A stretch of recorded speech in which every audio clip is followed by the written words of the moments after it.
So on the show today, we have Nana, who's LFA senior county referee and also part of the committee at the Southern Vets Football League. How you doing, sir?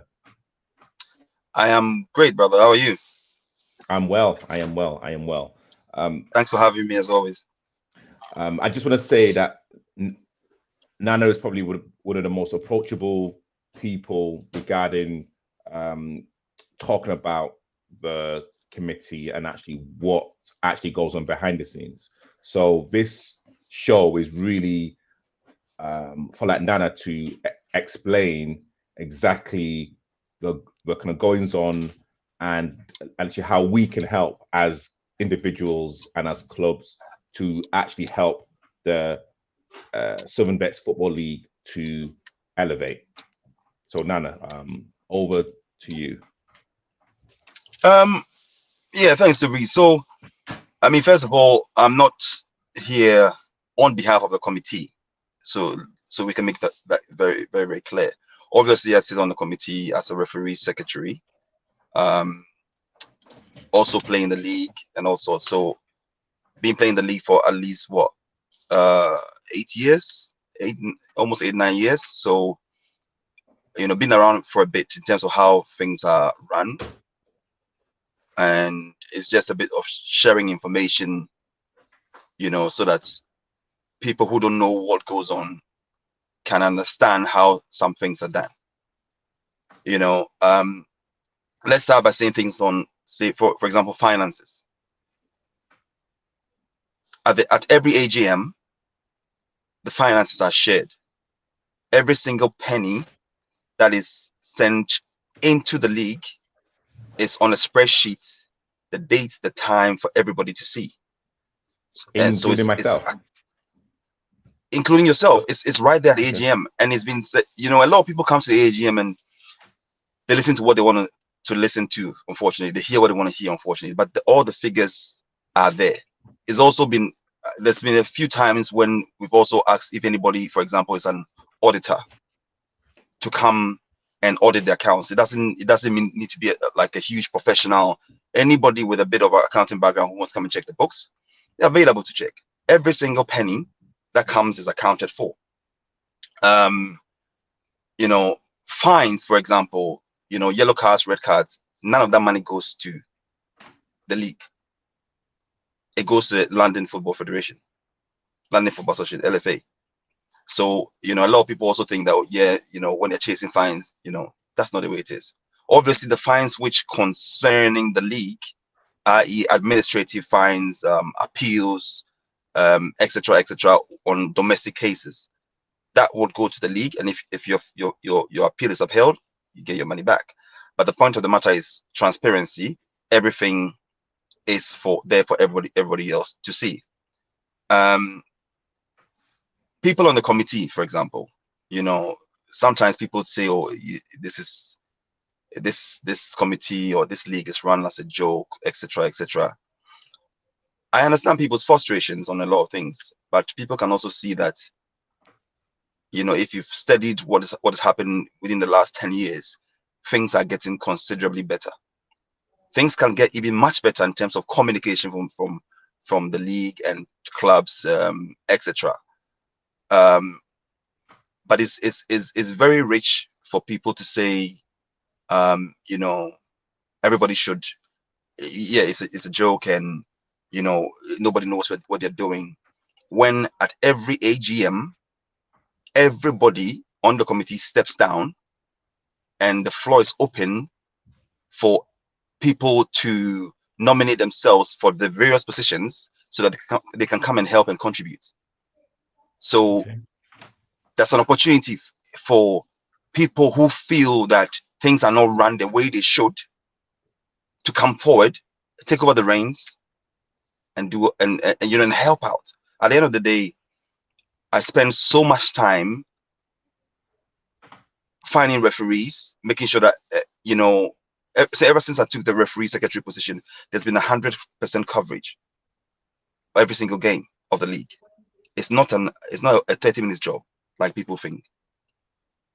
Text messages, emails, going back and forth, making sure that every game is covered.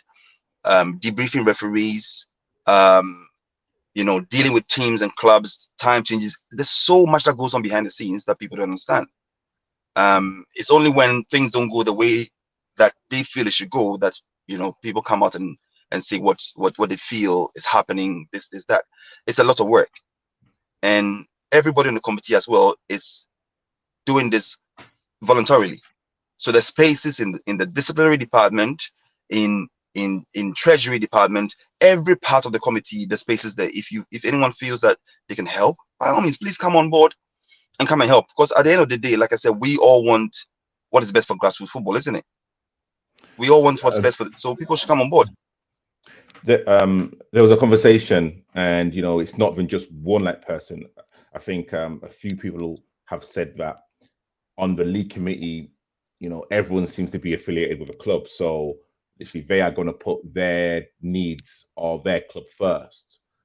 Is it can you expand on that, and literally why people may think that? I think that again, it's about the education and communication. For so as long as I can remember, since joining the South Invest Football League, every member of the committee has been affiliated to a club in any division. So there are people from the clubs, i.e. players, i.e. managers, spectators, you name it, that have volunteered to be a part of a certain club, to be a part of the committee to help out, because it's a voluntary position. This is unlike the London Football Association, where people actually paid to be in certain positions to make decisions, based on football. This is all voluntary. So everybody on the committee will be affiliated to, it's most likely to be affiliated to a club in any of the divisions. You see what I'm saying? So, for example, I'm the referee secretary. I play for Catford. I referee at times, for the league and for the LFA, and I also manage Catford now. It's all about integrity in terms of what I do. Now, there's about, the count is probably like between 10 and 13 people on the whole committee now, probably more, because not everybody comes to the meetings and all that.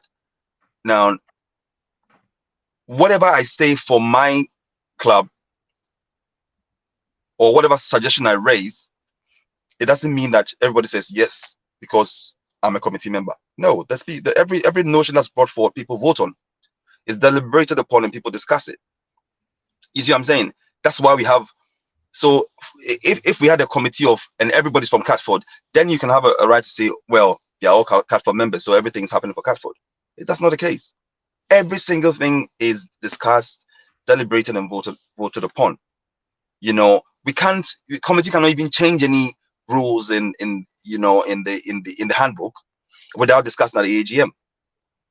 And that's for me one of the major problems. People come to the AGM, for attendance sake, or airing out their grievances, but a lot of people don't come there to try and actually help. Sit up and say, well, this is not going well, so maybe let's do this, let's do that.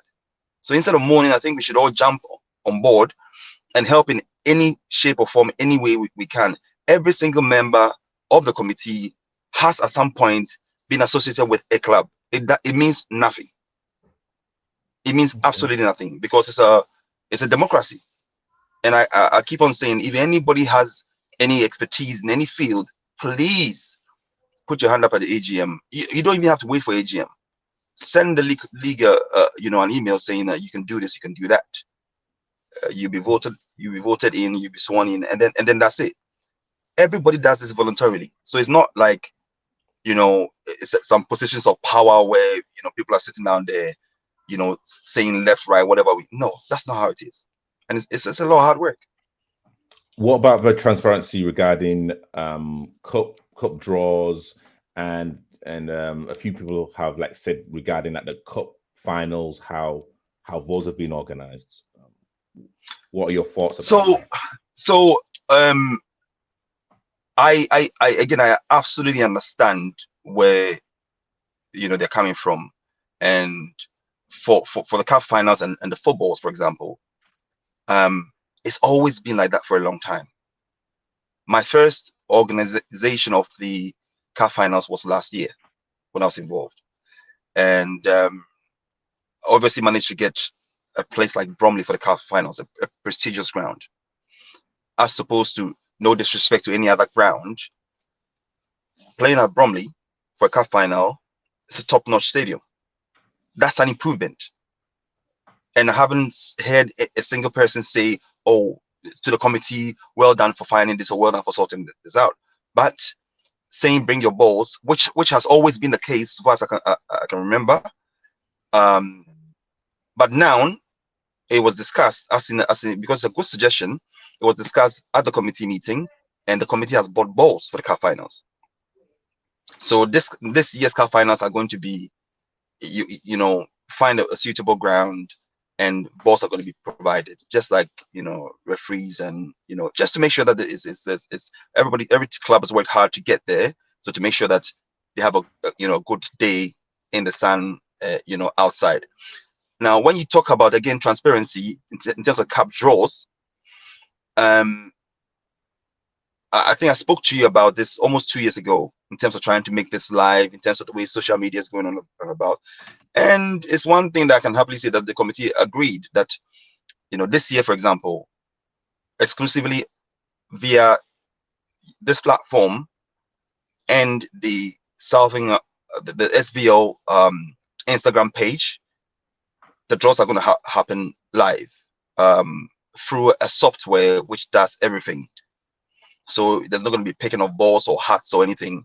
It's going to be put in the software, and everybody can see. So for those who haven't, you know, joined or followed the page, the league page, please do so.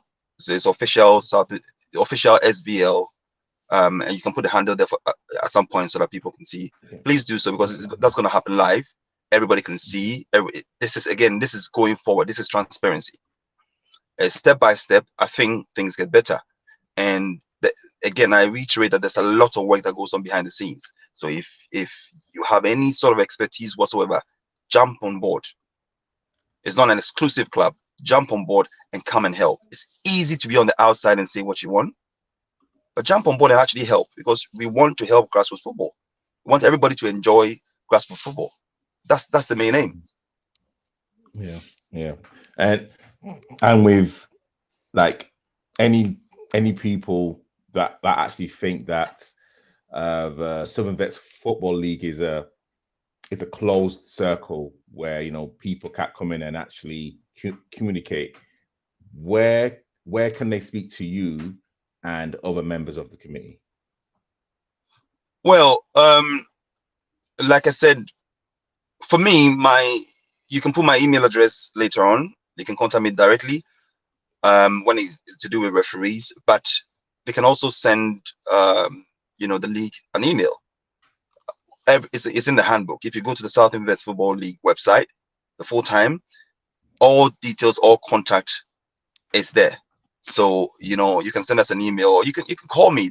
You know, I don't mind. Again, you can put my number there. You can call me, and we can have a conversation. What I do, there's no financial incentive. There's no gratification. What I do every week is to help grassroots football. I get no pay, nothing, and I spend hours trying to make things happen so that people can just turn up and play football. For me, I understand, as a player, as a referee, I understand what it means for me to be able to get out of the house and de-stress. And people just turning up and, you know, turning up and playing football. There's a referee, there's linos, everything is set up and playing football. It's not as easy as it is. You know, it's a lot of work. So if anybody wants to jump on board, please do so. But the last thing I'll add is, as well as this, I understand for a lot of frustrations, and I believe communication should be better. But in terms of communication, it should be from both sides, and it should be constructive. There should be suggestions, not only moans and groans. Because to make something better, you have to talk about it constructively and find solutions to it. screaming and shouting in someone's ear, I don't see when where it got anyone anywhere. You see what I'm saying? So come on board, articulate your issues properly, and let's sit down and have a conversation.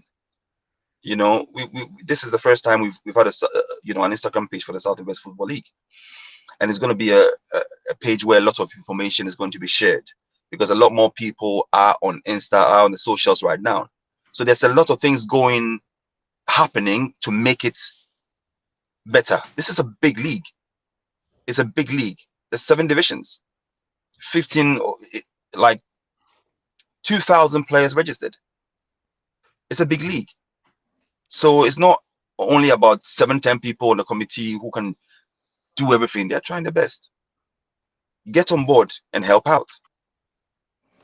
So as you can see, I've like put the Instagram handle there, official_SVFL_London.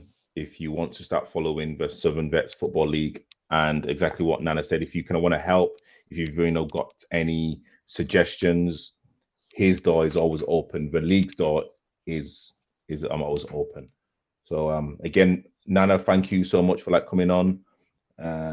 Wish you well at Catford. Well, I'm at Catford as well. So hey, like let's not kind of talk about that right now. But again, thank you. Yeah, that's a different conversation, isn't it? that is definitely a different conversation, which we will be having later on. But Nana, thank you Nana, thank you so much for coming on. As usual, pleasure, bro. Have a good one.